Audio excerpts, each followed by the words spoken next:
married, not dead. Yeah, so I was actually had a morning meeting with a film director, an up-and-coming independent film director that will remain nameless this Friday. And he said something pretty interesting to me. He said, Chris, I'm thinking about not writing movies that involve or need women as the primary characters. I'm like, wow. Wait, what? Wait, what? Yeah. He said, I'm thinking about writing and making movies that don't have women in them. Or as the primary character. As the protagonist. Or an antagonist or a co-star.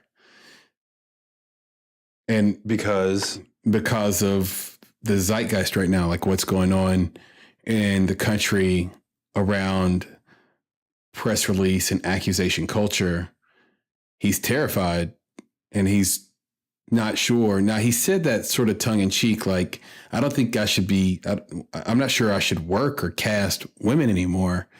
I'm worried about it.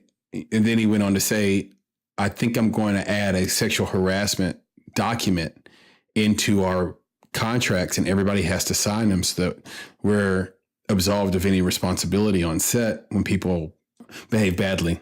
Yeah. And I said, yeah, I said, hey, crazy. you can have a sexual harassment course, make everybody watch it before principal shooting. But just the idea that a director in a coffee meeting in the morning turns to you and says that, I was like, where are we at? That's a little wrong, right? That's like not just extreme, but it's wrong, right? He's gonna, like, if that's the type of, like, if we were talking about that here and we said that we wanted to do that and we had a bunch of listeners to our podcast, we'd probably get a bunch of, backlash from the females out there. Like, what are you talking about? Why would you exclude us?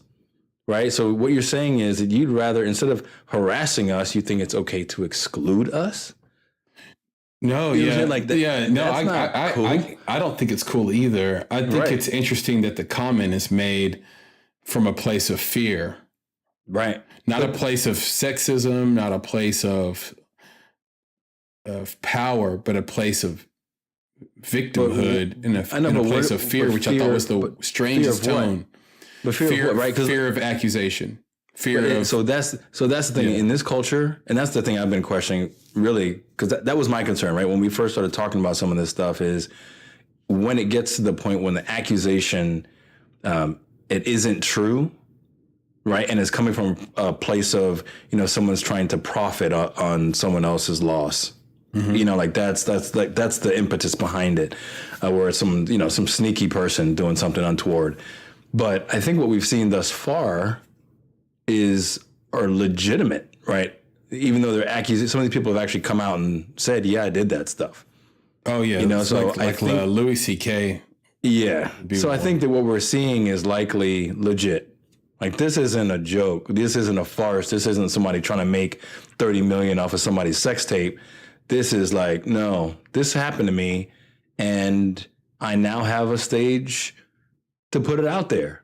So, like, why this director would feel nervous or fearful, I would say, based on what's happening, what the zeitgeist is today, is this is legitimate stuff. So he should only be fearful if he's actually doing these things that could get him called out at some point. Otherwise, there should be no fear. Like, I wouldn't feel any fear. I'm not doing that to anybody. That make sense? Right. I think so. But I think that there is a spirit of, I don't want to take any time or energy, resources or money to get in a he said, she said battle. So, for example, you have Corey Haim's friend saying that Charlie Sheen raped him when he was 13 and Charlie Sheen was 19. Okay. So the victim is not alive. So this is a lose-lose for Charlie Sheen. I'm not saying Charlie Sheen's innocent because he's guilty of a lot of things. I'm saying to release that now and to say it and to do it in a way where you have no legal recourse. There's nothing that's going to court. This is a smear campaign, essentially, whether it's true or not. because it's the friend saying it. So there are instances like that all the time. I saw one today that was a guy accusing Bijou Phillips. Is that how you say her name? She was Bijou Phillips. She was bullying him and called him gay. Sorry. And Jason, I promise you, when I read the allegations, I felt like an asshole because I was reading it like a pouty little baby. Like she called me a name and blah, blah, blah, and it's like, wow, like, she hurt my feelings. But she did more than that. Apparently, she physically assaulted him. I don't know if he went into what the physical assault was. Because I think the other issue is with the culture is that we have these really broad definitions. I need someone to define what sexual assault is. I need someone to define to me what physical assault is. Now, I know that in court, if I walk up to you and push you, I've physically assaulted you. But is that, but do you need to go on Twitter and say that you physically assaulted me? Or should you say he shoved my shoulder? Right. I mean, it's fathers or fatherless environments. That's what it is. I mean, come on. But to Nick's point, false accusations are extremely, extremely rare. It's probably more accurate that actual assault is not reported at all. But okay. But the deal is what we're talking about assault versus not the definitions? Assault. Right. That's what we're talking about. And I separate this clearly from, well, maybe not. I don't know. What is assault? Yeah. What is physical assault? What is emotional assault? What is sexual assault? Yeah, you've got to draw that line somewhere. And with all of them, unless we decide to only interact in the future in some kind of virtual way and not actually in person, you got to learn to deal with people. And maybe part of that is pushing back or saying no, or I don't know what it is, but it's almost like we're just going to get to a point where we can't fucking interact. It's crazy. Well, that's what I'm saying about the director that said, look, I'm worried about casting women in accusation will ruin you. Yeah. Yeah. I got in a conversation with a lovely lady that has a podcast. She hosts, I think it's called All Mad, the All Mad podcast. I think her name is Rachel. But we had a great conversation on Twitter, and she had mentioned to me that if a guy yells out nice tits, that's sexual assault potentially. And I'm not sure that it is. I would say that that's rude. Well, it's crass. It's terrible. It's crass, right? Come on. He's an 8, but is that sexual? I mean, look, I guess that's the thing. I don't know. I'm not going to tell anybody that they have to handle that, that they should be able to deal with that. My children will be instructed to deal with it.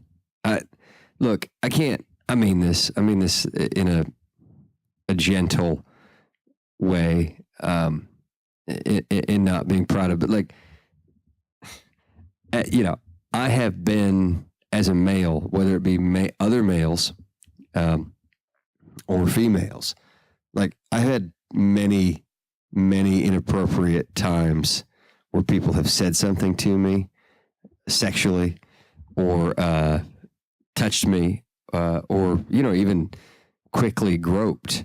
Mm-hmm. I don't fucking deal with it. I don't know what to say. Like, I mean... yeah, because that's where I'm kind of sitting with this Bijou piece here about the bullying. It's kind of like, really? I mean, people are asses sometimes. People are apes sometimes. People are jerks sometimes. But, you got to bring that to the national stage and tell her, she bullied me. Nah, it's because you want to make yourself a spectacle. I mean, there you go. You see, look, that's my thing. Like, I don't want the guy did to you, but no, I'm not giving you a pass. Bijou's a woman. No. I know Bijou. I know that. I'm talking about the guy that's crying about it. Right. And I do mean crying. So, she physically assaulted. See, if it wasn't bad enough that it caused, something noticeable, we're not talking about domestic dispute. You know what I mean? It's not like she started. When we talk about traditional man, Jason, which one of our fathers would have admitted to the world that a woman was able to assault him? I mean, no, like on a movie, on a movie set, like without a weapon, like without the element of surprise, just which one of our fathers would admit that they were being bullied by a woman at work?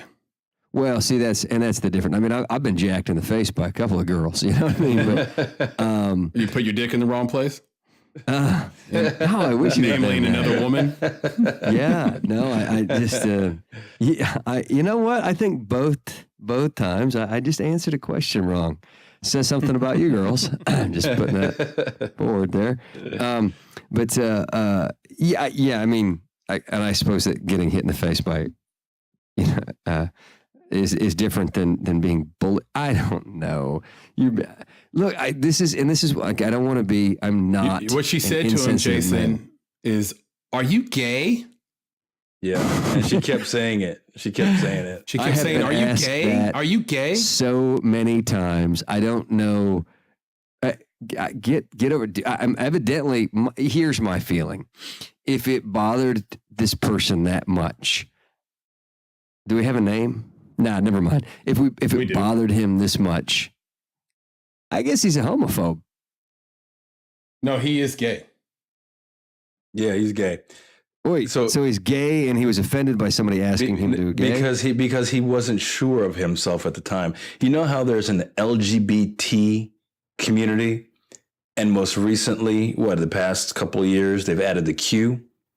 Well, prior to them adding the Q, he would have identified as Q. I don't give a shit. I don't give a shit about all your fucking letters. You just can't keep going with the alphabet just to fit something. He didn't know that he was a Q. Stop it. No, I'm not adding any of those letters or pluses or. No. Yeah, exactly. So let's do this. Right. So Be let's a fucking person. Right. So right. But let's jump off of this specific event because that's unimportant in the grand scheme of things, right? What's important about this is that, like, for this director that Chris had the conversation with, it's about the gray area.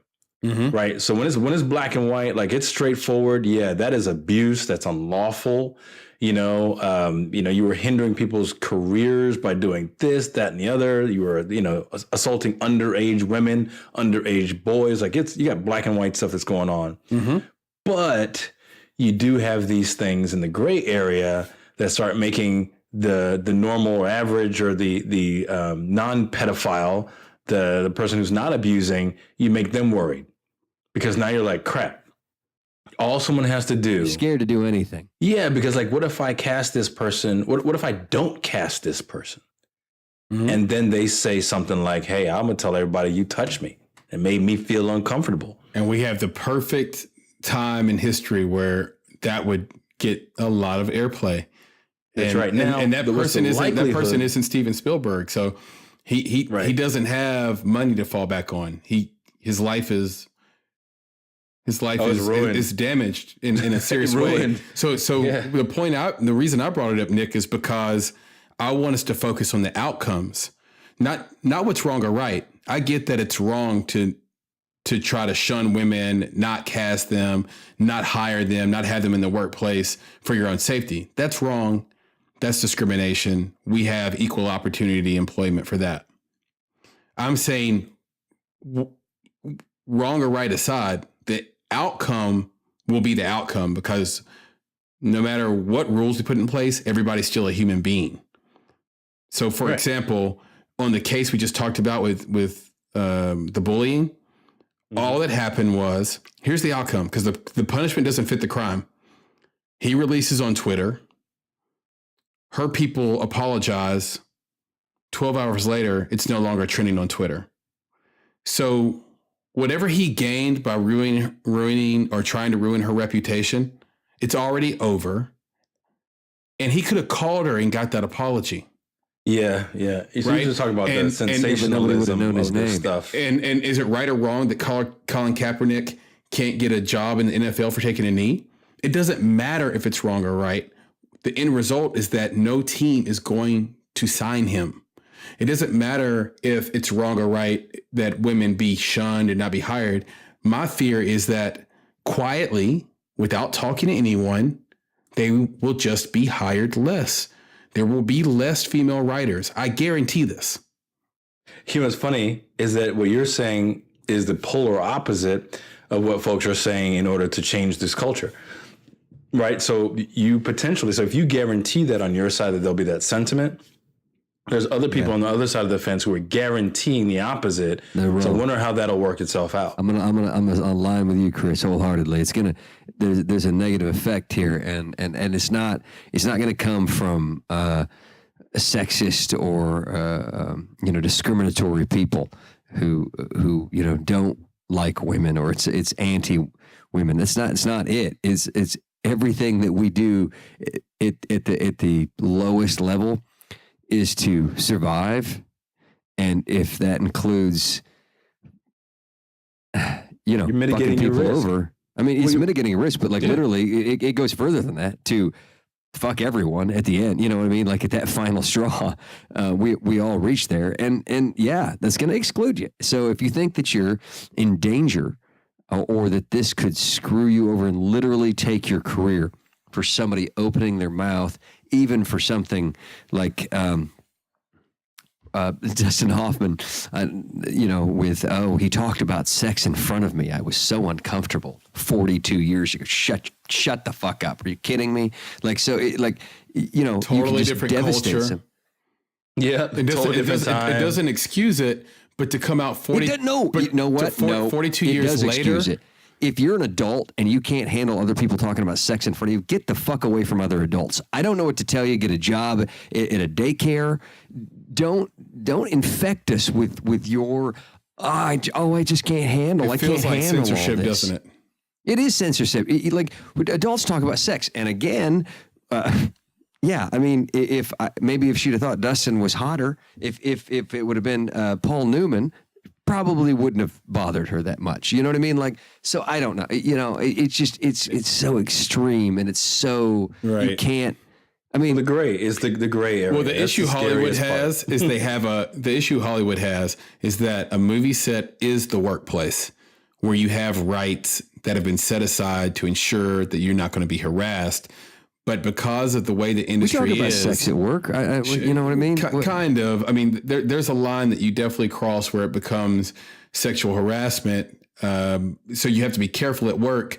But I will tell you that just movie sets don't feel like work. You're working, but they don't feel like work. That's right. And that's right. That's the toughest thing. And then people take it too far. They don't until about hour 13, and you're like, oh God, this is awful. So again, I'm not advocating for this stuff. I think it's got to be terribly embarrassing for Louis C.K., for example, but he was man enough to put out a detailed apology, say, hey, I did all this stuff. I've caused everyone in my family, my life, a lot of pain, and I can't believe, I did this. So we're not advocating for that at all. I'm just saying that there have already been examples in the world that are outside of the realm of these accusations where it proves that the effect you think you're going to have is going to be the opposite. In some cases, yeah. Right. Like, so Colin Kaepernick took a knee because he thought the end effect would be black people would be shot less and there would be more inclusion. And the exact opposite is what is taking place. Yeah, that tends to happen. And because it's the way you do it. It's the way you seek justice. Does the punishment fit the crime? It's all of that kind of stuff. Wow. And like in the perception, that's the big thing. And who's on the other end perceiving what's happening. Like, we talk about the Me Too thing, and it's like, I actually had a discussion with, we're sitting down to dinner, and I met someone there, and she's a social worker. So I asked her about this stuff, about Me Too and the value of it, because I did have, and I still have concerns about the gray area because like Jason mentioned, he's got a Me Too story, right? I've got a Me Too story. You got to like everybody has a Me Too story, right? So if we can all give a story, does it all just basically go, fall out in the wash? Like it's all just doesn't really matter anymore. But at the same time, you have people with serious pain because of their Me Too story, and now they're able to talk about it. Right. So now there's a value to them. So their perception. So my perception of this stuff could be from my angle is, yeah, that happened, but I got over it. Right. It didn't affect me like that, or it wasn't that serious. It wasn't as traumatizing as some of the stuff that like this social worker is dealing with. Is like she's dealing with people who've been, through human trafficking.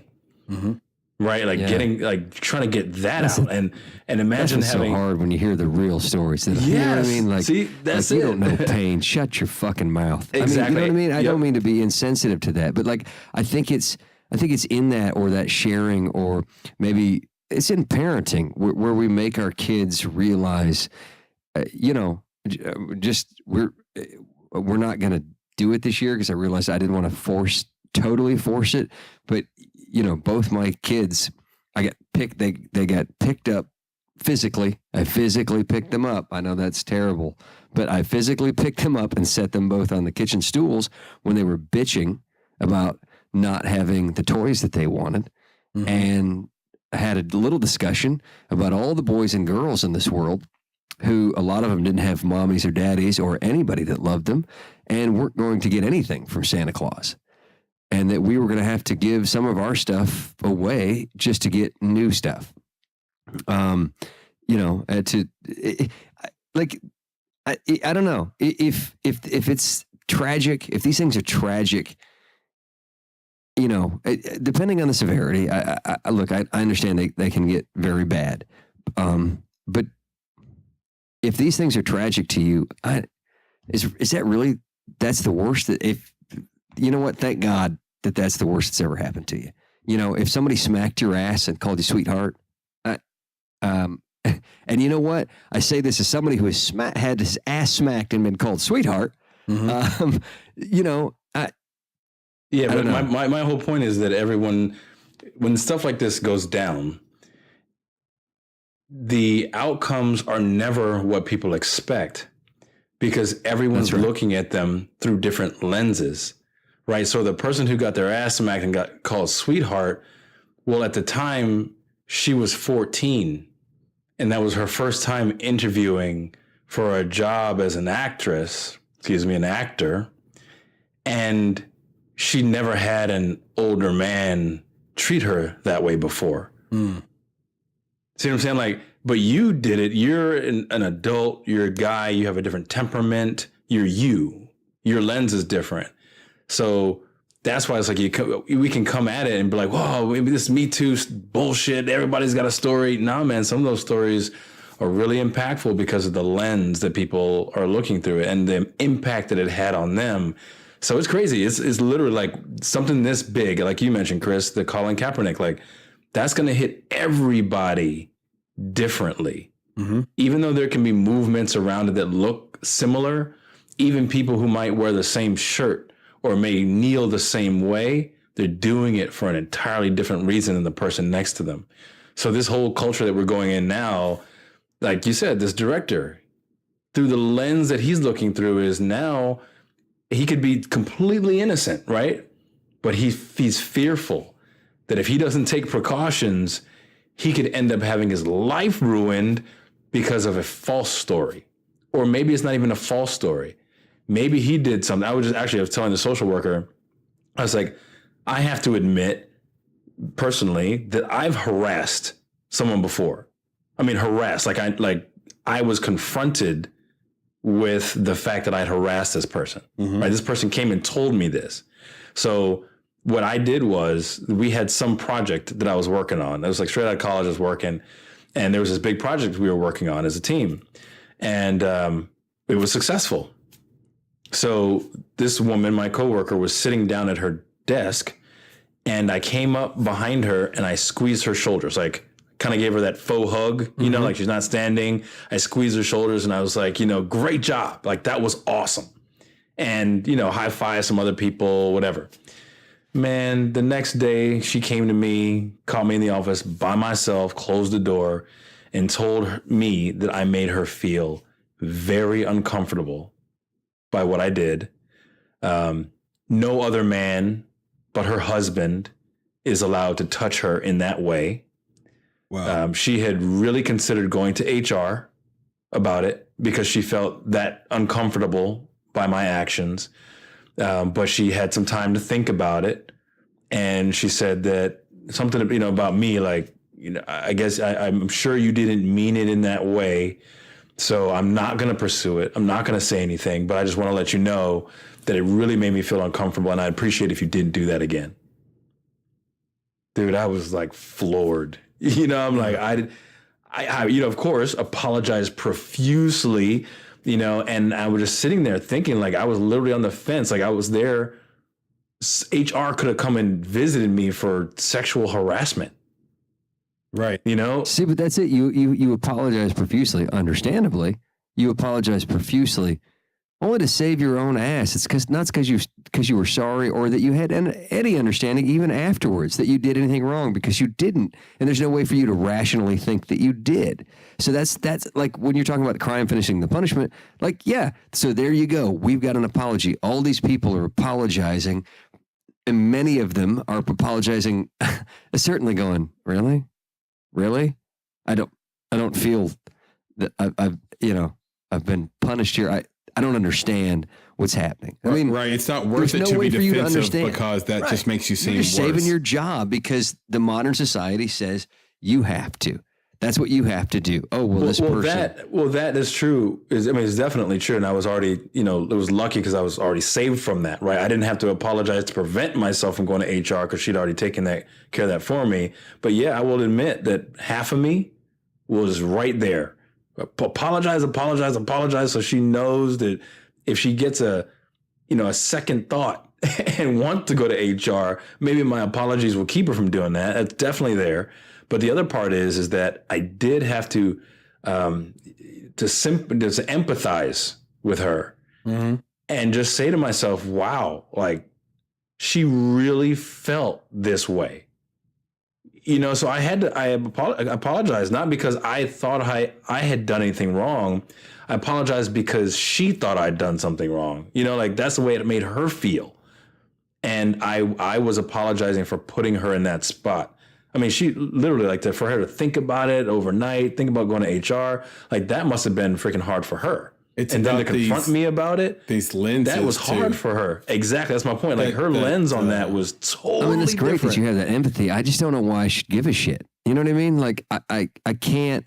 Because I put somebody in an uncomfortable situation. No, they even put not themselves in an uncomfortable situation. If you can't grasp rationality, and that's like, it's unfortunate. I feel for those people, and it's like, well, that's unfortunate.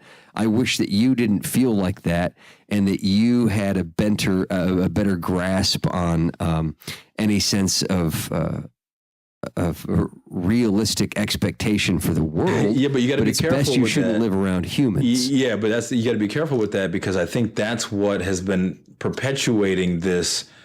You could call it harassment in the film and entertainment industry, is that anyone could say, any of these directors could be like, this is how we get down. Like, this is how this industry works. If you're not willing to strip and do your part naked. But these are different. Those are different things. We're separating. We're I'm sorry, we're not separating. We're pushing them all together. Like, that's where Chris's the friend or contact there, was that's where he was coming from. It's not like, oh, it's the casting couch. It's, honey, I think we're going to do a full frontal in this. So let's see what you got. Like, no, it's just not that at all. It's everything is into that now. It's that, like, we have to consider that somebody that if you gave a good firm shoulder squeeze to might have enough damage in their past, or lack of good parenting or good people around them, that gives them torment overnight. like that we have to go, oh, well, that could be right up there with goosing somebody in the butthole. No, stop it. Right. Yeah. I was at a big group event yesterday, and I touched 2 girls at least on the shoulder. And, don't do that. I just thought about it. I really just thought about the fact that, during conversation, because I'm a toucher. I said the same thing. Yeah, I'm a toucher. I'm a toucher. And all three. And I was like, I don't think about the fact that I'm talking to a woman. I just think that I'm talking to someone that's being friendly to me, to another human, right. And I'm trying to relate to them in a way where, so there's. Well, touch has power, and we all know that. Touch does have power. Yeah. Yeah, so and not power in a negative way. Like a firm handshake or that, that shoulder rub that you do when someone's had a bad day or whatever it is, or even when you're making a point. Because I know that front, that you touch the front of the shoulder with the back of your hand, when you're making that point, you're like, oh man, you know what I'm talking about. That's just it. Touch has power. So yeah, the fact that you'd ever have to think about it, again, if the culture that we're entering into, the accusational culture is causing you pause now from being, to Jason's point, a human, that's scary, and it's unfortunate. If we stop being able to touch each other physically, we'll take away how we touch each other metaphysically. That'll be the loss. That was deep. And well, here's the thing. Jason's point is that we can't lose that. But I think the point of some of these victims is, okay, touch me, but make sure it's welcome. Well, that's the gray area. I don't know when it's welcome, when it's not. And it's hard to stop in the middle and say, can it not be welcome once or unwelcome once? Hey, is this welcome? Exactly. Like, is this welcome now? Can I do this now? Because it's not even that. Like, I've had to make an apology before because I was in a room full of men and women we were all peers. And I pointed to one girl, or I was mentioning one girl in the room and said, yeah, even if you're new, then you can do this. I can't remember what the actual sentence was, but I was just saying, hey, even new people, make sure you do this. Well, she brought her and a friend in, a higher ranking friend that was also female, sat me down in a conference room and said, it really offended me and upset me when you called me new. I've been doing this for 9 years. And I was like, when did I say that? And they reminded me, and I was like, oh, I meant you were new to our company, not new to this profession. Of course, that's exactly what you would have thought. And then she said, well, I felt that you were saying I was new to this profession and it marginalized me in front of my peers. And I had to apologize. I don't see. I can't feel empathy because I was in a leadership role at that time, right? And I had to apologize. But to Jason's point, I don't feel sorry for that shit at all. Like I just what I realized is you apologize to save your own ass, not because you feel bad about it, or just to get them out of the room. Leave it. Yep. Yeah, like just get the fuck out. Yeah, like to me, I felt like, okay, from now on, I don't want her in my meetings. Now, see, that's crazy, right? And Nick, no, it's not. It's totally fair. She's irrational. Yeah, and Nick, the squeezing shoulder thing, I would have never worked with that individual on any project ever again. Yeah, I just would have been too uncomfortable being in the room with her. You got it, and that's exactly what happened. You know, like I didn't necessarily have a choice in the matter of projects or whatever, but yeah, it was a chilling effect. Like it already came out that I made her feel that uncomfortable. How do you have a normal conversation with that person again? You can't. She's probably a whack job. Yeah, but even outside of that, she's uncomfortable. You know what I'm saying? Like, I'm the guy that made her feel that uncomfortable. So my point is that she's not going to want to have that conversation. And that's how it played out. Like, I would try to, you dance around it for a little while. Like, for a little while, it's just really uncomfortable. Like, almost no words are said. And then it's kind of like you try to ease in, but you can always see that person is keeping you at arm's length. And then basically that's what ended up happening is that I think by virtue of that relationship, yeah, I didn't work with her. I didn't say I didn't want to. She might have said it, but we just never worked together again. Right. Even though we worked successfully together. You severed the ability to touch each other's lives. That's what you did. That's what happened. She forced it. Yeah. She said, no, you can't do that to me. Look, I get it that people have experiences in their early life that affect their ability to handle normal circumstances later. But it's important in doing that to note that I've had bad shit happen to me in the past, which keeps me uncomfortable with normality. Not that the other people are being abnormal or offensive or over, over something in a way that bothers you. Like it's your cross to bear. Like there could really be something with with somebody like that in that story where something awful happened to her when she was younger, and that's affecting even the way that when a grown man puts his hands on her shoulders, and that is unfortunate. And I'm empathetic to that. I'm not empathetic to, even in that, you have to say, perhaps everything that they're doing is normal. Perhaps it's not everybody else, because that's the worst thing. Go, oh, it's not me. It's everybody else that does that. Like no, it's a good chance it's you. And I told the person that I was having this conversation with on Twitter, I said, I don't think I'd be here if my dad didn't hit on my mom, because she was saying that women shouldn't have to get hit on. and this was early in the conversation. And I was like, control population. And that was kind of how the conversation started. I said, wait, are you saying that men can't hit on women and women can't hit on men and the like? And what are you saying? I don't think I'd be here, because what my dad did is he basically pestered my mom until he got a date. And today that would be like stalking, sexual harassment. He would have lost his job. His reputation would have been ruined. And we talked about this, like, I think 5 episodes ago, about how a lot of women misread or misunderstand the meaning of reputation and legacy to a man. And it's not to say that women don't have a healthy respect for their own reputation and their own legacy, because it's not true.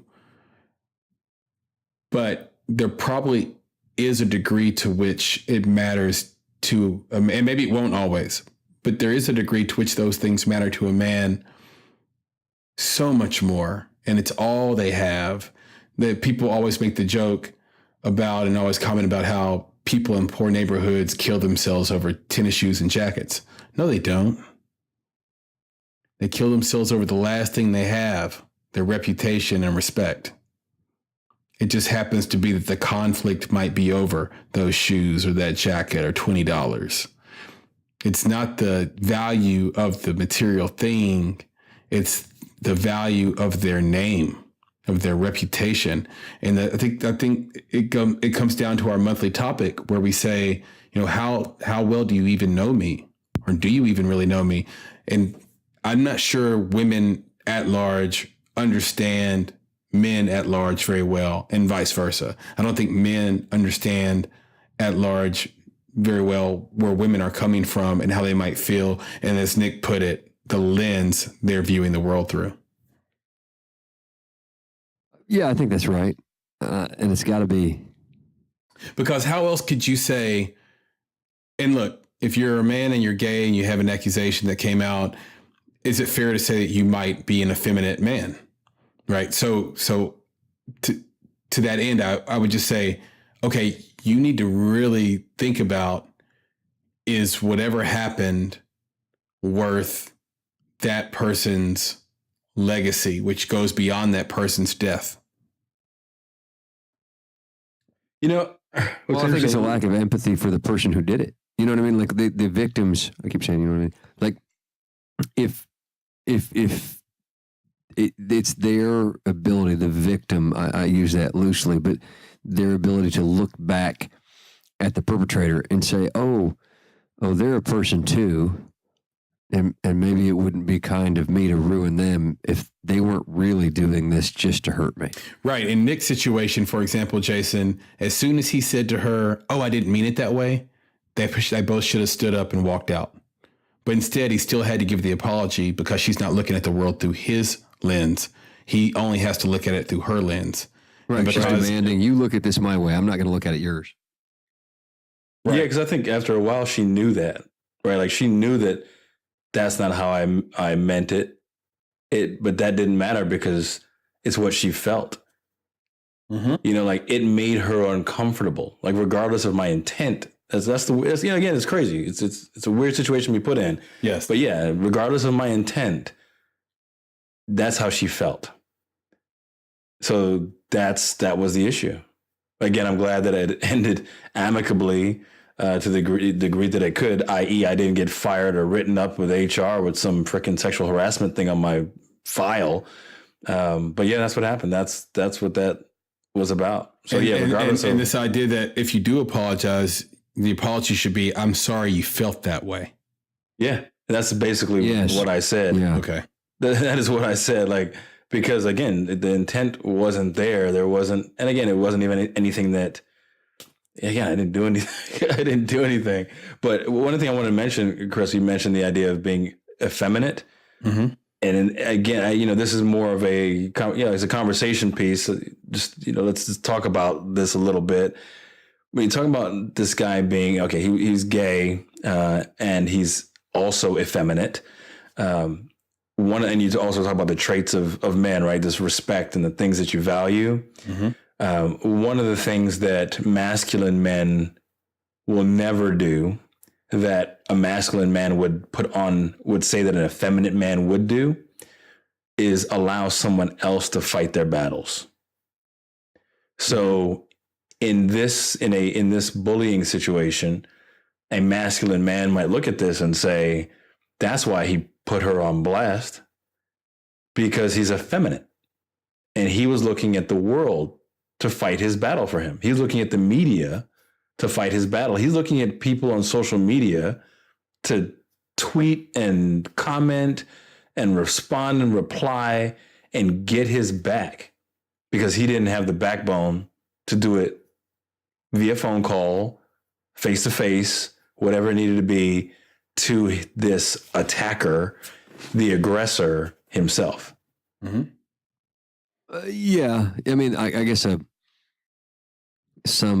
the ultra uber masculine male, the dumb male would say that. I don't like that, but that would also be to say that women don't have spines, because we're relating that effeminate quality to that of the feminine, and that women don't have spines and don't stick up for themselves, and that all women are the modern, I'll call you out in public so the world can fight my battle. But that's not inherent to the female species. Well, not all women, because some women have masculine traits. Right. Oh, yeah. Oh, yeah, what the fuck did you just say? No. Yeah, he's right. We talked about this before. So wait. Are you two going to say right now to me that sticking up for yourself and acting like you have a spine and not asking for somebody else to pick your battle or fight your battle or pick your fight is a male quality? No, not male. No, not male. Not gender. It's not gender based. Right. It's not exactly. It's masculine and feminine. No, masculine and feminine. And it's shifting as time goes on. What is the root of masculinity? Based in male action? No, so it's most commonly they exist without sex. No. It's most commonly attributed to a male, or most commonly attributed to a female. And the point is that that's shifting in our culture, right? So if you look at what a masculine trait was in the 40s, right? That masculine trait changed in the 50s. It changed in the 60s, 70s, 80s. Traits and definitions, I mean, they change and they alter as people understand them. But we can rise above that to say that we understand them and they are above that kind of treatment. Like, just because the world got it wrong what masculinity and femininity means, that doesn't mean to say, like, you still can't say, oh, well, females who do stick up for themselves have masculine qualities because people had less evolved brains before and thought that sticking up for yourself was something that men did. Like, well, that was the point between the detached. That was the point about saying that you have a masculine, like you said, like the extremely masculine man might look at any one of them, right? A woman, a man, anyone, and say, you're calling them out on this stage because you're looking for someone else to fight your battle. I know, but I said he was fight your own. Right. That's right. It doesn't matter. That's what I'm saying. Is that can be the case. Him. Right. And I agree. But that's the type of thing where, again, when Chris was mentioning that he was effeminate, and you're talking about, maybe is that the reason behind calling someone out on this stage.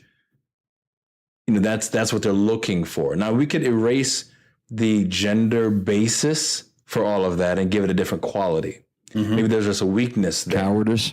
Right. Let's call it that. Right. So let's say would we relate cowardice with masculinity or femininity, or being effeminate, or would we relate it to some other? I think we should relate cowardice it to a trait on its own that both.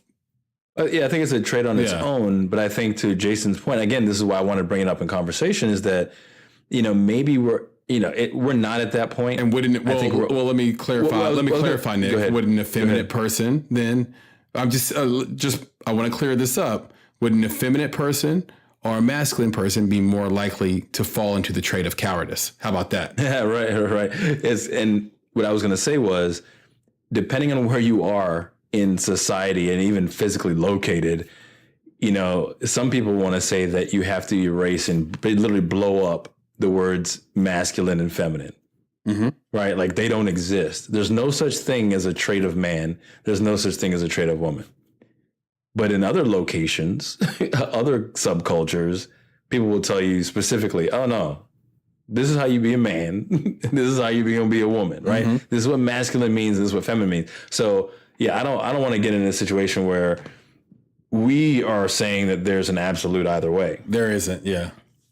There's not. It's again, it gets back to the lenses that you put on. But times are changing. I was doing some writing. Are they? Yeah. Are they? Yeah, because I was doing some writing, and we all write in proofreading programs now, as you know, and I wrote that something was man-made.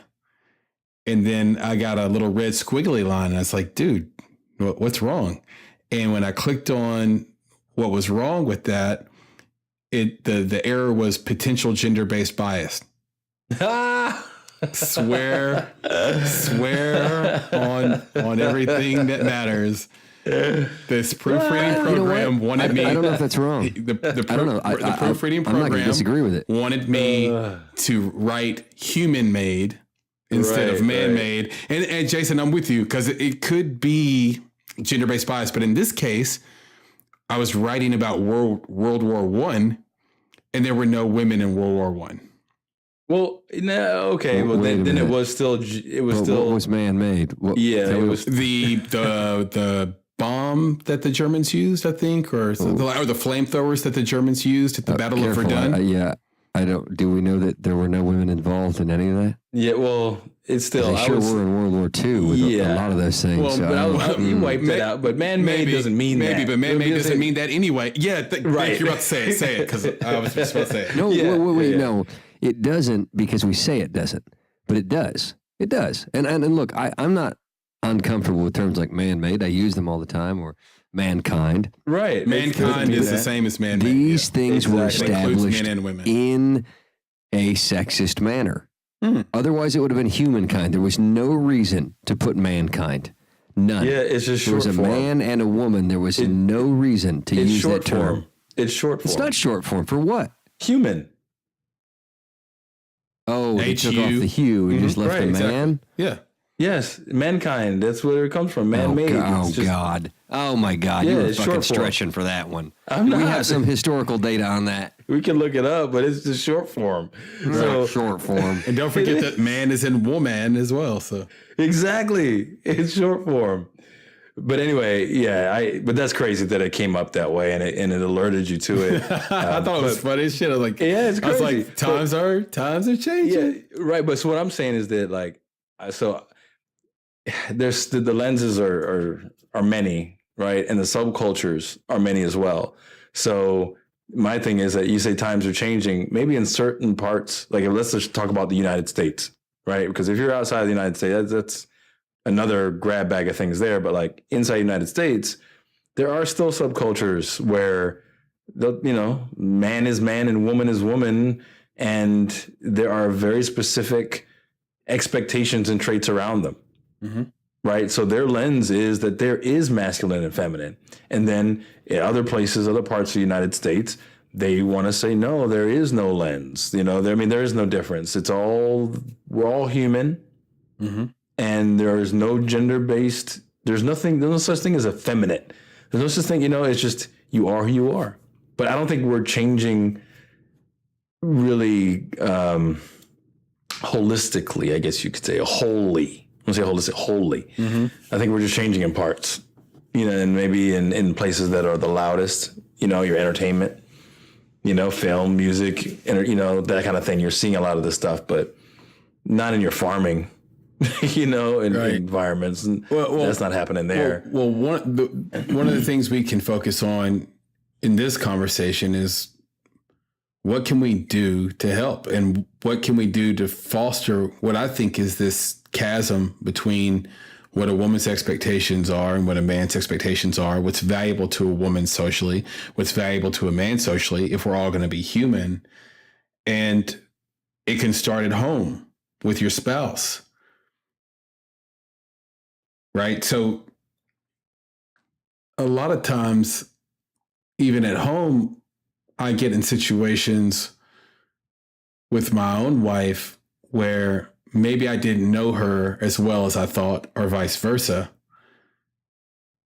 And we touched on this a little bit last week about this idea of the macro and micro, where on the little small details of the day, you can be really happy. But if your wife or your husband doesn't really know you, they won't realize that in the macro, you're actually dissatisfied or sad or depressed or unhappy. And that led me down this path to other questions like, what is a big deal to your spouse that isn't that big of a deal for you? Like, one thing for me, just to start this conversation off, is my wife has a really big issue with being kissed in the morning because she wants to be able to brush her teeth first. And you need to brush yours, dude. Mm-hmm, I'm sure. But I don't care. That's the thing I don't care about. She cares about your breath, man. You can't even do a closed lip kiss. Right. That's what I'm saying. Like, I don't care about I don't care that she cares about my breath, and I don't care about her breath. So there's like a lack of caring completely breathing. for me. I know that. There's a lot of women that do that. But I'm like, you can actually kiss me good morning without exchanging the breath. Mm-hmm. Exactly. It's not that tricky. Yeah, but you just purse your lips up real tight, get them all wrinkly. Mm-hmm. Oh, baby. You don't have to get drastic with it. It's like, the girls plugging their nose before they jump in the swimming pool. Mm-hmm. You don't have to do that. You just watch the other girls do that. Right, just inhale before you kiss me, baby. Or the bigger deal is... Sexist comment, sorry. The biggest deal about it is that it sort of puts you in this box when it comes to morning sex. Morning sex is awesome. And morning sex needs to happen with a complete lack of inhibition. Yeah. And you can't do that if you're constantly thinking about, am I showered? Does my breath stink? And here's what happens if you don't give that person time to go freshen up, then you're not having spontaneous, or if you do give them the time, rather, then the sex won't be spontaneous. And if it is spontaneous, then you're hitting it from the back. So you never get any like mouth to mouth, more intimate positions because of this thing, right? So to me, that's the thing that my wife is like, that's a really big deal. And to me, it's like, just get over it. It's not a big deal. But I need to understand why it's such a big deal to her. Maybe there's breath pain in the past. It's part of the overall understanding of who she is. Yeah. Maybe there's breath pain in the past. So what about you, Jay? What is a big deal to your wife that's not that big of a deal to you that comes up in your household a lot, or vice versa? Spending time with other people. That's a big deal to you, or a big deal for her? It's a big deal to her. Yeah. But you don't think it's a big deal? That who spend time much. Right. That you spend time with other people? No, like, time with your friends, time away. Like, she's a social creature. And one would imagine that I am too. And I am in my own right, but I'm very, like the time you sauntered into the brass stables. Right. Right. But then I looked around and went, I don't want to be around any of you fucking idiots. And then I left. Right. So that's where it comes through. Like, so I don't have that. That's like a big deal to her, that I actually didn't pay attention to for years. But explain it, because it seems a little bit off the spirit of the way I asked it. And maybe that's my fault, but you're saying that she wants to go spend time with her friends. But if you don't think that's a big deal, then that's not a problem. No, I'm just saying I didn't make, I don't think it's a big deal. I'm just saying it doesn't, maybe I didn't allow that openness because I didn't feel like it was important for me. So it kind of inhibited her automatically, even though I wasn't inhibiting, like because I was always like, oh, you don't want to hang out with me tonight? Yeah. You know what I mean? Because I didn't want to hang out with anybody else. But she wanted to hang out with other people. So it goes back to our Coachella and the Big D episode where you were kind of like, well, damn, I would have liked to go to Coachella. Right. And I remember that comment from you. And for me, it was like, no, she's going to go. And it just didn't work out for me to go because we have, kids, and her sister lives out there and all these other factors. Right. But you're like, you're like, right. I would have made sure I would have gone on that trip or tried, or we'd have worked something out. Is that what you're kind of saying is when you go out with your friends, why don't you bring me too? Yeah. I mean, I am saying that, but I think beyond that, it was just that I, if I had the sentiment that, or I just kind of have a life where I'm not around my friends a lot in a social sense, like a hanging out sense. I don't break away with the guys all the time or often even. Why not? I'm curious.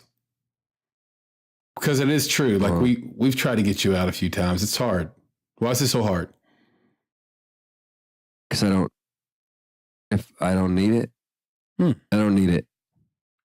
So that goes back to our stat from last week where 71% of men, when they have a problem, they only turn to their wife. They don't have a guy they can turn to help them out. Whereas women, for the majority, go to another woman when they're having a problem. Yeah, kind of. But I mean, I do. I have you guys. Yeah, that's true. So, it's not that I don't have, I don't know. I just don't have like this burning desire, this innate thing that makes me want to go. Right. I don't want to I'm going to hang with the boys. You know what I mean? I don't know. That doesn't inflate me in any way. But it does inflate me to hang out with my wife. So, but she needs the girlfriend time. Yeah. Yep. Yeah. So, but even if I'm not inhibiting that, if I don't understand that and I don't seem to be if I'm not doing it on my own to where it like balances her request to do it, or if I can't do it on my own, or I don't want to, so I don't just like encourage her to do it, then it does create that difference. And then you forget that's who she is. That's what she wants to do. Mm-hmm. So yeah, that's been a thing. Sure. What about you, Nick? I leave the toilet seat up. That can't be a thing. Little inside joke. That's right. Inside baseball on that one. Yeah. No, man. The only one I can actually think of is birthday. I won't say birthday cards, but cards. Holiday cards, greeting cards. That stuff Waste of money. Yeah, but it's very important to my wife. So is your wife a keeper? I don't know. Like, I honestly don't know where she would put these things. I think she keeps some of them here and there, but like, it's just receiving them is very, very important to her. And for me, I'm on that. Like, I don't know. Don't go to, the Hallmark and buy me some car. I mean, again, she writes stuff in mine, that are, it's from her. So it's not like she's just signing the things, but it was never anything that I really was interested in. Mm-hmm. A lot of times it was, as a creative myself, it seemed weird buying a card, with a poem from someone else or someone else's sentiment in it. So I didn't do that. I'd find other ways. Like, it didn't have to be a card.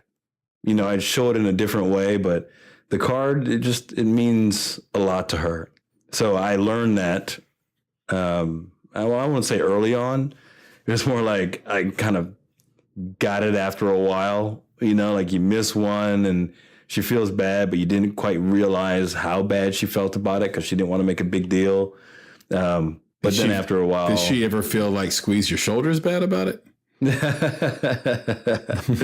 not that bad, not that bad, but good. Yeah, she didn't have to call anybody. About that. You're right, but it's like it means a lot to her. So, and it's little things. So it's not something that I can't do, but it's slightly out of character because it's, I don't know, you could call it almost trite or whatever. It's like this stupid little card, but it means a lot to her. So I make sure that on holidays and birthdays, occasions, things like that, I'll pick up a card and, scribble some stuff in there. Of course, it's directly from me, but yeah, I think there's something there. Again, it's still, at times it can feel silly to do it, but I know how much she values it. So I do it. Yeah. And I think you've done it a few times on the internet, at Nick's Words or Nick's_words.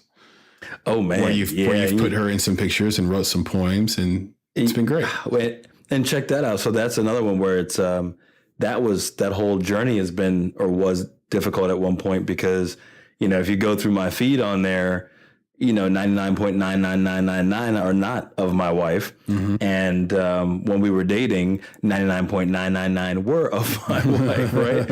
I was writing her poetry all the time. Uh-huh. And it's funny because you always have to, I had to explain to her, she's like, at one point, why don't you write that stuff for me like you used to? I'm like, because you're always here. It's the honest answer. It's like the most true answer ever. Why did you sleep with a girl? It's a girl in my room. That's right.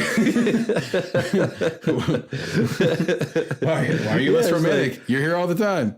All the time. Like, there's no, like, you get that when you're dating, even if she's gone for like a day, you get to think about her. You get to see the trees that and the flowers and the birds singing. You think about her and you write some stuff, But yeah, you wake up, go to sleep, walk next to, cook next to, fight the kids with, like, it's not quite the same, So yeah, I still do get some stuff in every once in a while, and it's usually at the right times. But yeah, it's funny. It's just, we're always together. Give me some space, woman, and I'll write something about you. How about that? I need to write more for my wife as well. I wrote a poem about her about, 2 months ago. Mm-hmm. Never gave it to her. It's, in a lot of ways, I write about her, but I never show her the stuff I write about her because it's really just for me. Maybe one day I'll put a book together and publish it. I probably have 1/10 of the poems you have, Nick, but they're longer. So I'll give myself a break on that. And 1/10 probably means about 300. So that's pretty good. Yeah, right. Yeah. So I'm okay with that. So Jason, you did something pretty freaking cool this week, and I got to give you props for it. I think it's really awesome. I can't wait to hear about it. You did a little experiment, didn't you? Yeah. So you took, not only did you take a personality test to know yourself better, not only did you have your wife take a personality test so she could know herself better, but you took a personality test as her to see if you knew her and vice versa. So illuminate us with the results. So, yeah. So had an idea. Obviously, we were talking about do you even know me? Mm-hmm. That was a hard one to answer or think about. And then I thought, what would be the best way? Personality test is look, they can be broad and they can miss, but they can hit pretty well too. And so I thought I'll do it as me. Right, depends on the test, right? Right. And then I'll do it as her, and then I'll have her do the same thing, and then we got to come to something there. And I did, and it's I almost don't want to share the results with you. What? But you said almost. You said almost. Well, I mean, I did it, for posterity, so I'm going to, but I kind of don't. And I apologize to my wife for having done it. So I took the test, and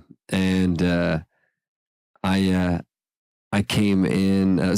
Personality Myers-Briggs. We took a Myers-Briggs test. Okay. And I came in. Was this online or? Yeah. You can. There's simplified versions. I mean, you can pay to take the big grandiose one, but we'll have Brian put that in the show notes when he recovers.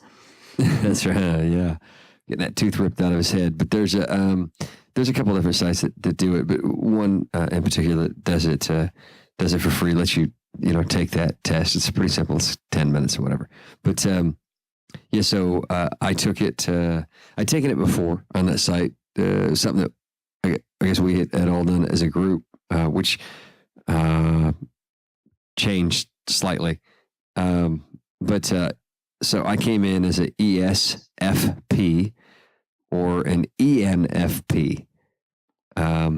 The two different times that I took it. What is that? Explain what those are. So the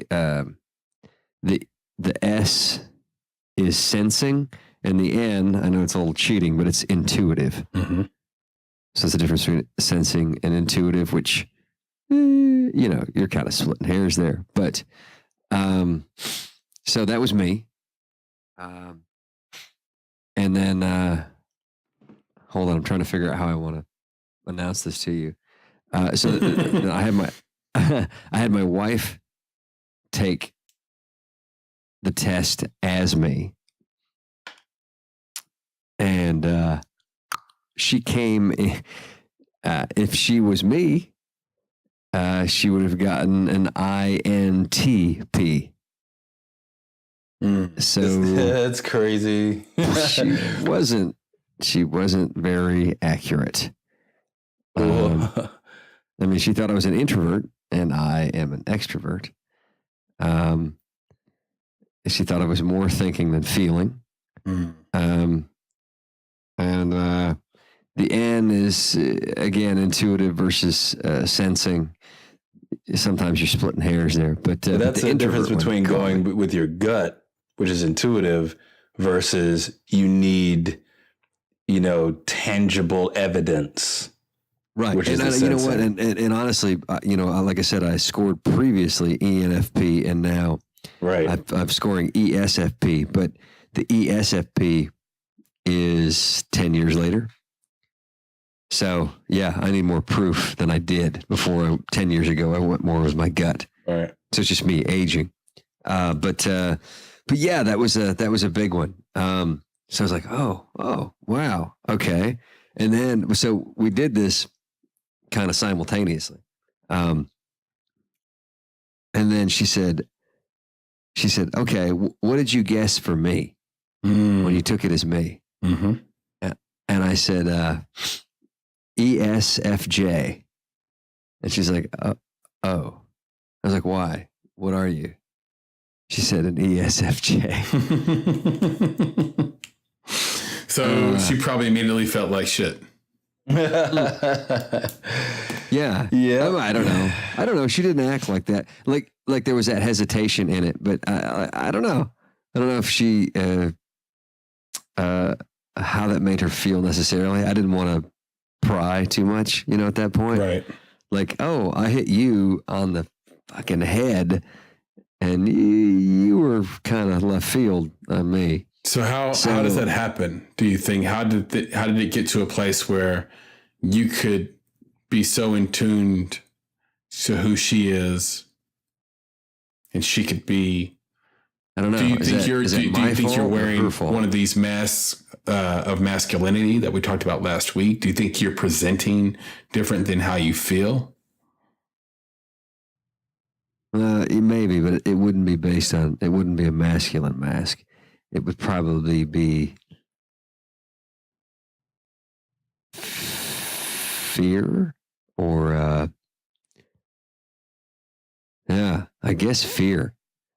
I don't know. Maybe I could be wearing a mask of Mask of fear, disguise. In disguise. Yeah, trying to placate and perhaps make people comfortable with who I am as to who I really believe that I am. Yeah. So on that, I was going to ask the question, like, who actually got you spot on? What? Nobody. What do you mean? When you guys did the test, my thing is that maybe she was right. So one of the things about taking the test, like, you're self-identifying. And I'll tell you this, is that I did the same thing with my wife. And when I did it with her, I said that she was an ESFJ, Jason, just so you know. And when she took it, she got ENFJ, and I called bullshit. I said, that's bullshit. You're not an ENFJ. You're an ESFJ. Like, that's bullshit. So your first time taking the test, try it again. Right? And I said, I think you're reading into things. I think you're trying to give answers. Like, you're thinking about it. You're trying to be somebody. I was like, no, just take it again. And then see, like, don't think, just go through it. Take it. She took it again. She got an ESFJ. And then when we read it, then we read the description of ESFJ. It's spot on to her, right? That's exactly who she is. You read the ENFJ, there's no way, right? Like, that bent towards intuition and all that is just not her, right? So it's like, we could tell, like, right there, like, yeah, she had lied to herself a little bit as she was taking the test. So that's kind of a question. Like, sometimes when you take these tests yourself, you can lie to yourself and say, this is who I am, maybe in my work life, but the work life, I put on a different mask because that's for work, but if I'm at home, I'm actually a totally different person. So it's like, when you take that test, who'd you take that test as? Like, she might've taken that test thinking about home Jason, and you took the test thinking about work Jason. So, like you mentioned, you're an extrovert. Right. But you just say you don't need to hang out with friends. Right. Like, you don't feel that need to be around other people. That's the one I was just about to point out. No, it's not. Yeah. Those two things are not connected. Being an extrovert and not enjoying people are not the same thing. Like, those are not like, oh, well, you can't.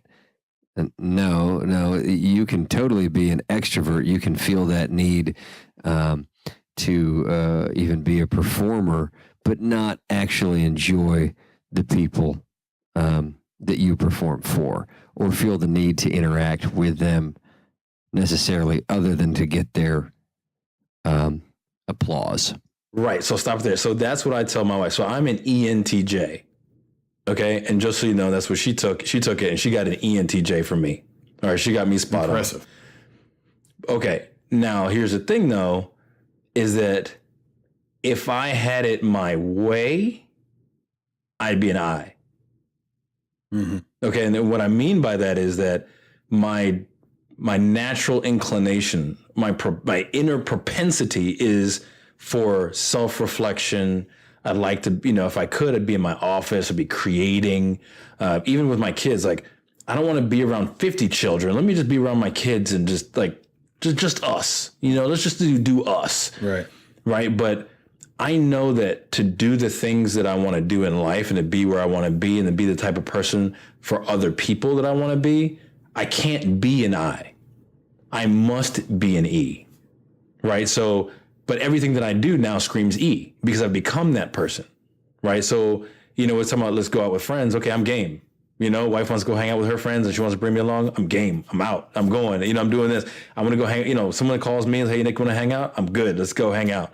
We go out and we hang out with people. I'm talking. I'm joking. I'm in the middle of things.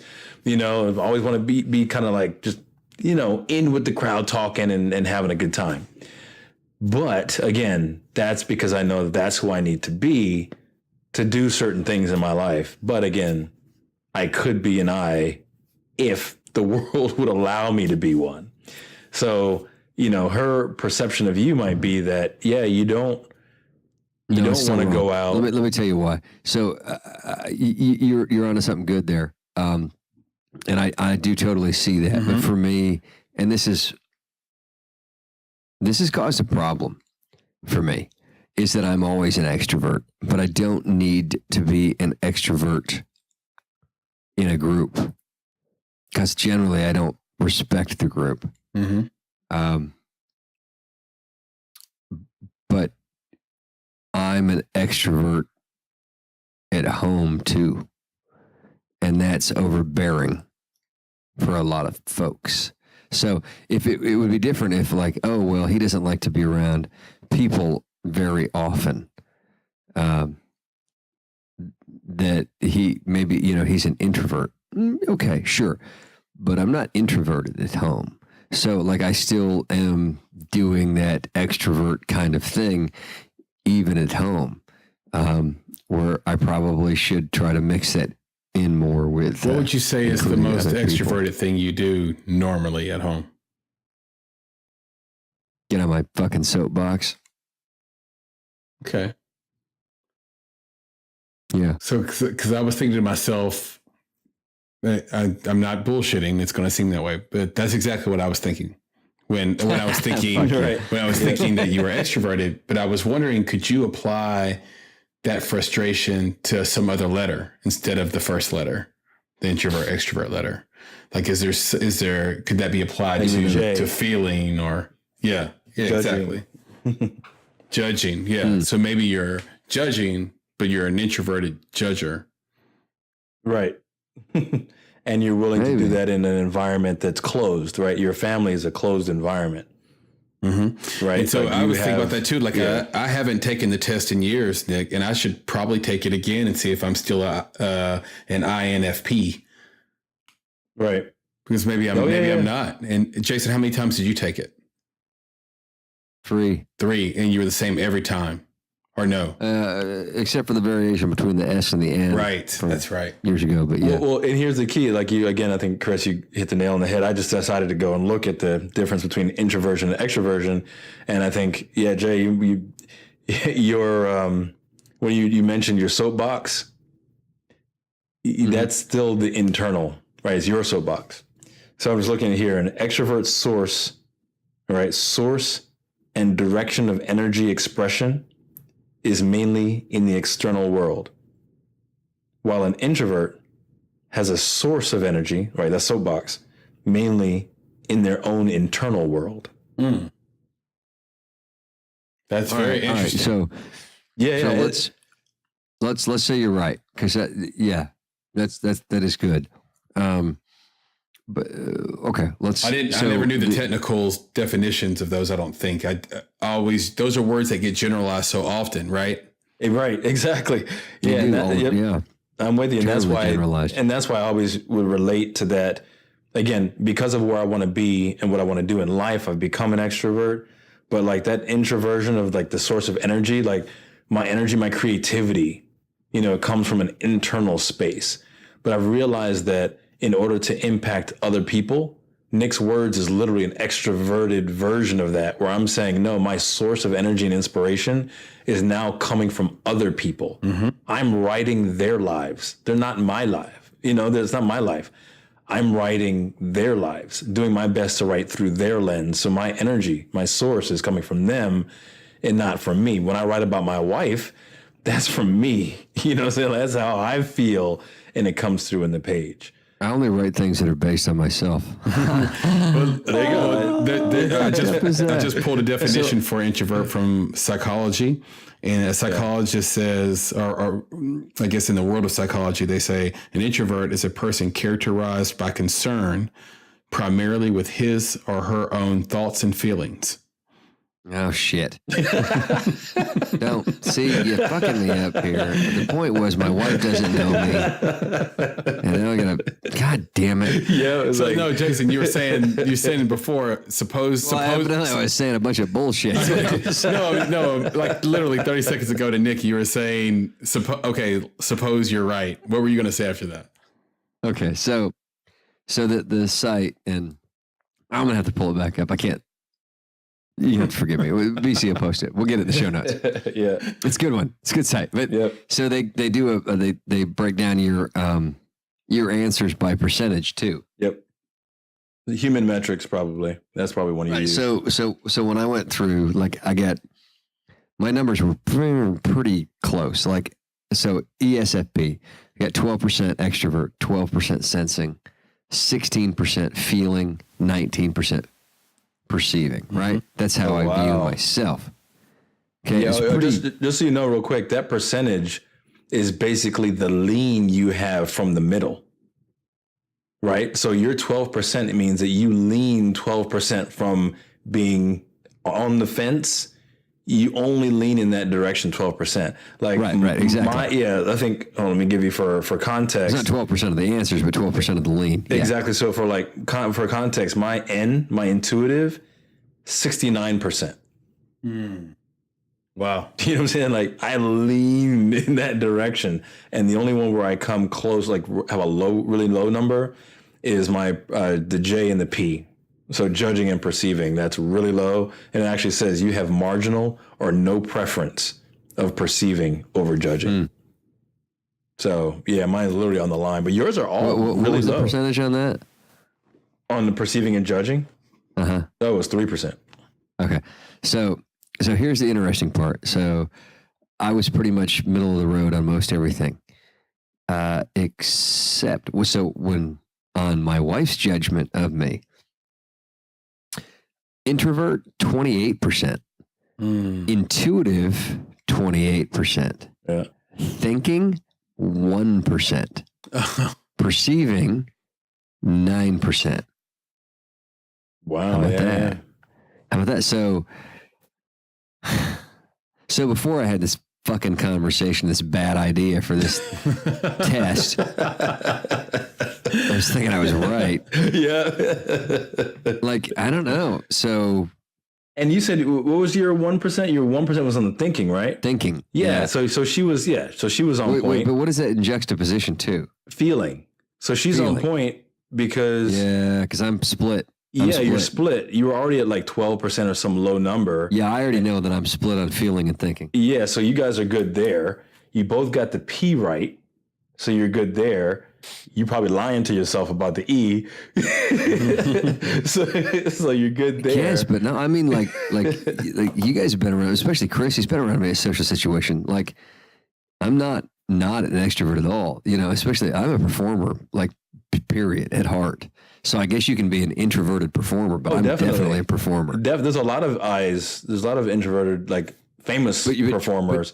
But you're right. Like, when you talk about the definition of introvert, yep, and where you draw your source from, and there you go. Yeah, it's me.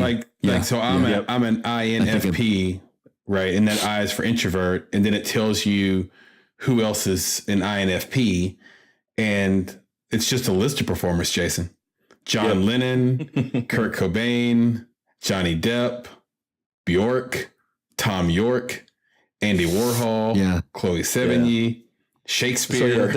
So that says, the E is not, and you're thinking about, being on a stage or anything like that, because even those folks, I think, I've heard about, for Johnny Depp, that is a lot of internal focus in order to create the character that you see on screen.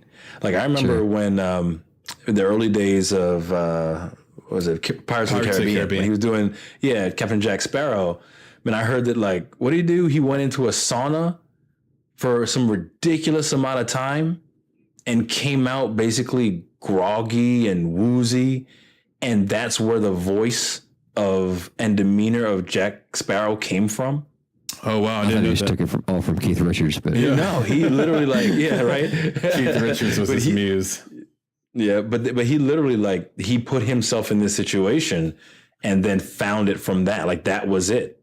So he found it inside and then comes out and he creates this character. But some of them, you see that they're like hermits and stuff, like they don't want to deal with the outside world. But like how is that possible? You're such a great actor. He's like, no, I that's my thing. Right. Right. He's such an introvert. He moved to France. Right. That's not for you all. That's for me. That's not beyond my goals, by the way. Just so you know, moving to France. Each day that goes by, it gets weirder and weirder, and I always wonder, what is the threshold of weirdness our populace can tolerate before we can't go back to normalcy? Like our president tweeted out that Kim Jong-un called him old, and he thought that was bad since he could have easily called him short and fat. Like, buddy, you're the president. Have some class. Right. Yeah. Well, I think, that'll serve its term. And then maybe we can wake up and get beyond that. And go back to something normal. But the thing that's crazy is once it's out there, then it gives carte blanche for Kanye to be president. Anyway, go ahead. So back to this. I think that with this test, I think that's one of the cool things about this exercise is really, it's not necessarily the lies that we tell ourselves, when you get into this stuff. It's more like, am I seeing myself in a different light than other people are seeing me? This is, what? Right, and the definition. This fucked me up so much. I'm just going to stand up and go get a beer. This is crazy. Because you know what? I'm getting a beer right now. Enjoy that. Enjoy it. Go ahead, Nick. But Chris. So it's awesome. I mean, that's why I think stuff like this is so important. It could be game changing. So I think you just blew Jason's mind. Exactly. So, but here's I'm back. I got my beer. I did it quickly, but here's the thing. I didn't want this much introspection. I know, but I thought I was going to talk about myself in a very casual way. I was going to go on with it. I was going to be able to criticize my wife and say that she didn't know me. But dude, here's the thing. So what's so great about all this stuff? So I was reading through my stuff tonight too, right? And what's cool about these tests, they tell you both the good and the bad about that personality type. Yes. Right. So I'm reading a description of me to my wife, and I had to write this line down. It said, "Restraint may be the better part of valor, lest one find oneself victorious, but alone." I thought I almost threw my phone down, man. Do it again. Yeah. All right. You ready? Restraint may be the better part of valor, lest one find oneself victorious, but alone. That jacked me all up, man, because that's my personality is especially at work, right? And that's where I find myself. I'm literally alone at work. It's a sad situation. But the thing is that my work speaks for itself, right? It is on point. No one, you can't touch what I do. My stuff is, like I said, it's on point. But the issue with that is that I don't know if it frightens people. It scares people. I think it's not a scare thing, Nick. It's a push people out of their comfort zone thing. Well, that and the other part is when you do something, even if it makes everyone collectively successful. And this is my situation, is that it's the people who are in it. Basically, they feel like you've shown their weaknesses, right? You've highlighted what they couldn't do by doing, and it's a weird thing. So it's in this whole restraint thing, it's kind of when I'm pushing, when I'm working through change, right? Bringing forward change. Change isn't easy to do. I've read the change management processes and done all this stuff to figure out how to bring about change, but you're still dealing with people, right? And they all have their different lenses. You can't please everybody all the time, right? But as I'm pushing, again, this idea of restraint, as I'm pushing for change, and I am, or we are collectively successful at the end, man, there's a number of instances. I was literally talking to my wife about these things that I've done. And then, people are worried about working with me. Mm-hmm. You know what I'm saying? Like, why would you be worried about working with me when we've done this? Well, I've heard that some people are intimidated. Mm-hmm. And it's like, you guys know my demeanor, you know how I am, it's like, I'm trying to be everybody's friend, because I feel like we can do this together. Right. But what ends up happening is that, I'm going to shine in that spot because I'm going to have the collective understanding. Like, I really believe in the collective intelligence of people, right? If I can get everybody in the room to talk to me, and I listen and I understand and I can translate that and link these things together, I can see the bigger picture. I can see all the connections. Whereas a lot of people I work with really only care about what they're doing. Mm-hmm. Right. So then when I come, so when I come to the table with the bigger picture, well, they're like, there goes Nick again.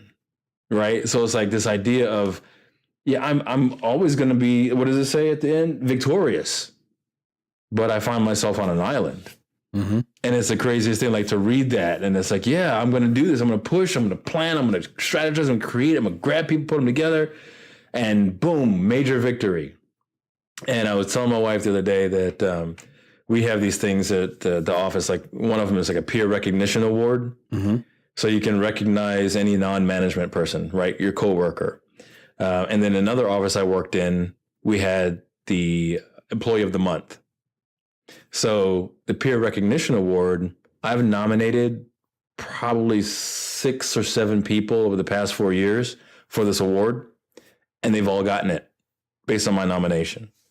I've done some major things in the office, or major things in the agency. And so you better believe, I've done some good work. I'm just, I'm not being big-headed about it. I'm just trying to be honest. Because the next fact is that no one has ever nominated me for a peer recognition award. Wow. When I was in my previous office, when they had the employee of the month, I was telling my wife this. It's kind of funny to kind of go back through it. And the reason I was doing it is because some stuff came up at her office about recognition or whatever. So I was thinking back on it, and I was like, babes, I created this workload management, performance management, schedule management solution. I created this prioritization schema that never existed before for the Office of Nuclear Reactor Regulation. Right? We get 1,000 licensing actions and other licensing tasks from licensees across the United States. Mm-hmm. And I came up with a mechanism by which we can prioritize that internally so that we can make sure that we're spending time on the right things. And we've communicated some of these priorities to the external parties. And I wrote letters on behalf of the executive team to these licensees to explain them the results of this prioritization. Right. No one nominated me for the Employee of the Month award. I've got a theory. But wait. I'm going to tell you real quick before you share the theory. I got the Employee of the Month award. That's interesting, right? Yeah. So how did I get the Employee of the Month award if no one ever nominated me? How? Yeah. I nominated my damn self. So does it even count? I took check it. One of my coworkers who worked with me on the development of this platform that still exists, that's still doing its thing, I said, look, no one's going to do this for me. I'm writing my own, but I want you to submit it for me. Mm-hmm. So his name was on it. And he submitted the thing that I wrote. And I got it. I mean, there's like, once the paper is there in front of the judges, you can't refute it, right? They weren't not going to give it to me, mm-hmm. but no one was willing to put it on paper. So, I did that in kind for him. 2 months later, I wrote his and I submitted it and he received it. Again, having done what we did, having it on paper, you couldn't refute it. And we both got our recognition, but I had to write it myself. So what's your theory? My theory. So you find yourself unpopular, essentially. amongst a group of people who are poor performers or average performers at best. And I've run into this. I ran into it just yesterday. I was helping my son with some homework, and I said, why did you do it this way? Like, why is it so skimpy? And his response to me was, it's because that's all that was being asked of me. And I said, don't you want to wow your teacher? Don't you want to be excellent?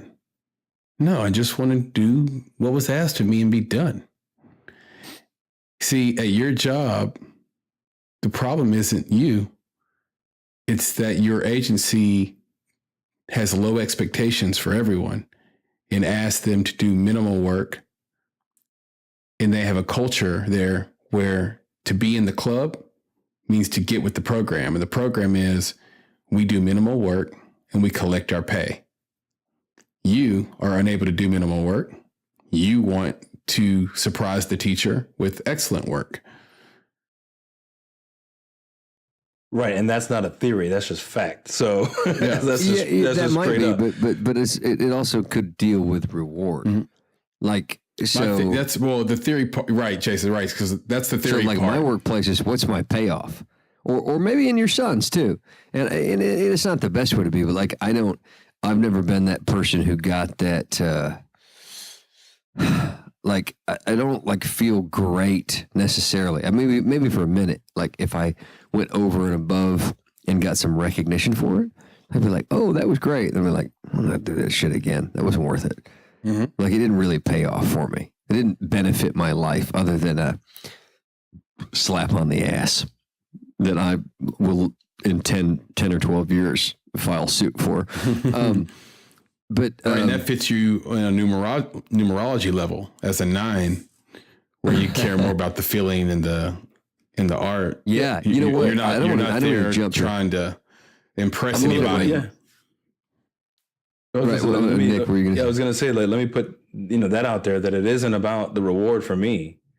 What it was the point of it is, restraint may be the better part of valor, right? If I had restrained myself and done just the normal thing, then the community would have accepted me more, mm-hmm. right? And that acceptance could come through as a recognition of this employee of the month or whatever for doing the routine. Right. It's been said, Nick, that the smartest communicators use simple words. Right. They have a very large vocabulary, but the person who wields it really needs to, don't they? Right. Yes.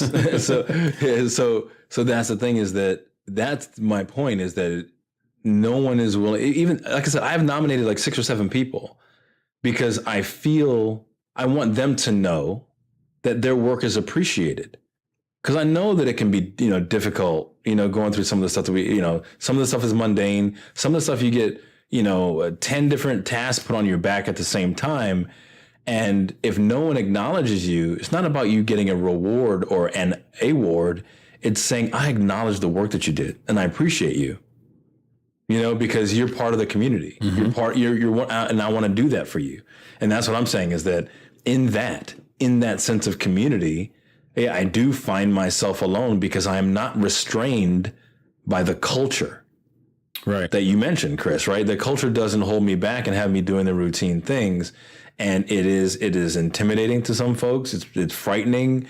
It is a slap in the face to other people, because again, how could I figure this thing out that they couldn't figure out? But no, see, that's might be part of it. But what I'm saying to you is I had this thought even last night talking to my son, because I said, well, it's funny. Had the teacher just asked more of my son, then the paper would have been excellent, because he would have basically done up to that point. He would have done, according to my son's theory here and his comment back to me, he would have done exactly, and not a minute more, or not a word more, not a word less. He would have done exactly what was asked of him. So if there was more asked of him, he would have gotten to that point, stopped. So it's the culture. So your agency is not asking enough of those other employees to get excellence. Oh, correct. They might be able to do what you did, but because they're not being asked to do it, and because they know there's no consequence for not doing it, they don't do it. And the fact that you won't get in concert with that puts them on blast and makes you alone. Right. So again, they've acquiesced to the culture. Mm-hmm. So even then, I think in some cases, maybe they would step up, but I think many can't. I think there is that as well. Right. We don't have, it's not 90%, your performers, 90% of your folks are top performers who have a 50% expectation. I think you've got 1% that have a 90%, higher level of performance. And other people are probably have become 50%ers, or we're always that way. It's, you don't have that kind of skill level. But yeah, so that's, when I read that, I was just like, holy crap, man. It's like, it's crazy because even when you're trying to help someone else, do something, maybe you just need to step out of their lane and step back. But like I said, right. This is one of those things. You still have to be who you are. Right. So what I was going to say with this is just that the whole point is that these examinations of yourself, examinations of others can be, if you believe in them, very enlightening. They can help you learn more about yourself and how do you interact with other people. They can also show how other people see you, which is very important in close relationships. We're talking about married, not dead. How does, for Jason, how does your wife's perceiving you as an I really impact the relationship? That's something that you can now look at and say, well, I thought I was this. You think I'm this. Drastically. Yeah, right. But that's great. That can be a conversation starter to figure out well, what does that mean to you? How do you feel my I is impacting our relationship with our kids, whatever the case is, it's new, right? So for me, we talked about I think last time we talked about traditional man stuff, I told you my wife and I are split. She's so feminine, I'm so masculine, the blue, the pink, and we're okay with that. If you look at our our rating here, I'm an ENTJ, she is an ESFJ, right? So on the outside, EJ, we're the same, but in the middle, we're total opposites. And that works very well for us, right? Because she's the nurturer of the group, of the couple, and I'm the entrepreneur, I'm the one moving forward kind of thing, right? Mm-hmm. So that works well for us. So then you start to look at it and say, okay, well, what combinations don't work well or can have conflict? Because there's no absolute, right? There's no absolute, you can't have a J and a P together. That's going to be crazy. No, you just have to find how you meld together. So anyway, I'm a proponent for these things because I've found significant value in my life from them. And I think I continue to, as I continue to evolve and learn more about myself and the people around me. Yeah, and the main thing is when you take them, make sure you share them and with the people that care about you so they can understand how to communicate with you better. And by the way, my wife is also an ESFJ. So, well, that's fucking crazy. That's three. Yeah, that's three. So that could be the commonality between the three of us for sure. Wait, what is yours, Chris? What is your breakdown? Me or my wife? You. Oh, INFP. You're INFP. Nick, what are you? ENTJ. You're ENTJ. And I may be wrong and might be an INTP, but think I'm an ESFP. Yeah. Okay. Looking for some RESPECT. Yeah, no shit. That's so next.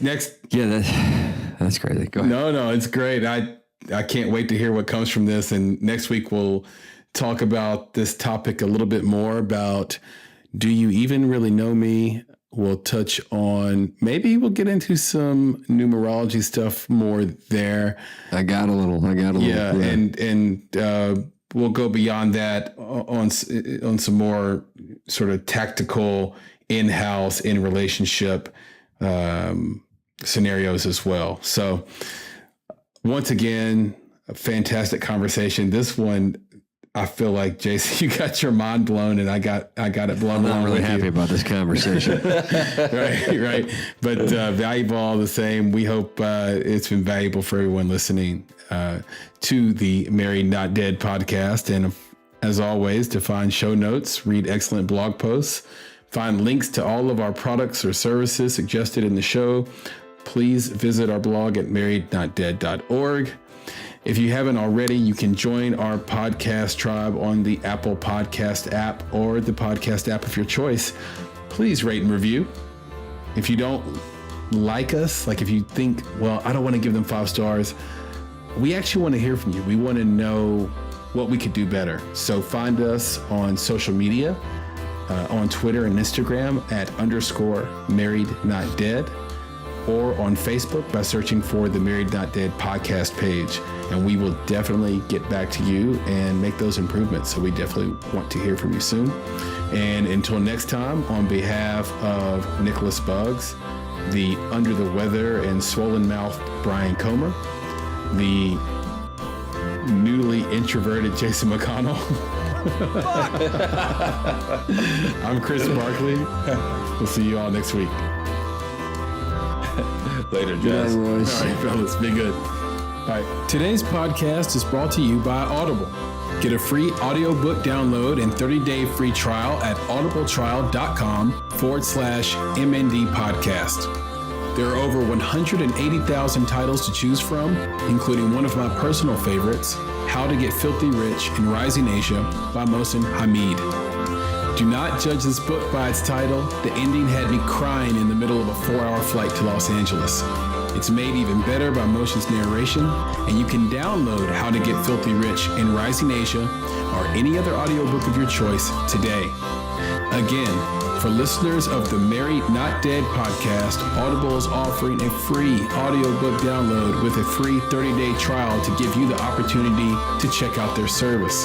So, to download your free audiobook, go to audibletrial.com/MND podcast. Again, that's audibletrial.com/MND podcast to get your free audiobook today. You will not regret it.